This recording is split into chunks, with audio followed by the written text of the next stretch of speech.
దో కింద ఇక్కడ చూడండి ఫ్రెండ్స్, ఇప్పుడు ఇక్కడ పట్టుకున్నా, ఇక్కడ ఈ 2 చేతులతో పట్టుకున్నాను అనమాట. ఇక్కడ వచ్చి ఇక్కడ 2 చేతులు అనేది సపోర్ట్గా ఇక్కడ తగలకుండా ఇట్లా చేస్తాను అనమాట. మీకు కనిపిస్తుందా? ఇక్కడ ఫస్ట్ పెట్టినాను కదా, పెట్టినప్పుడు కిందతో ఈ 4వ ఏలు అనేది కింద తగలకుండా ఈ కత్తిరికి నేను పెడుతున్నాను అనమాట.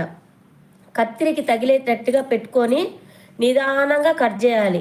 ఇది మనం నిదానంగా కట్ చేయకపోతే జాకెట్ని కట్ చేస్తాం అనమాట. ఓకేనా? ఇలా మనం పెట్టుకొని చెయ్యి, ఇప్పుడు ఈ 2 చేతులు వచ్చి ఈ పైన క్లాత్ని పట్టుకున్నానండి. ఈ 3వ చెయ్యి వచ్చి కింద పట్టుకున్నాను అనమాట. చూడండి ఒకసారి, కింద కత్తిరికి తగలతా మనం దీన్ని మెల్లిగా కట్ చేసుకోవాలి. ఇది ఇలా టిప్స్ మనకి మొదట్లో తెలియకుండా గబగబ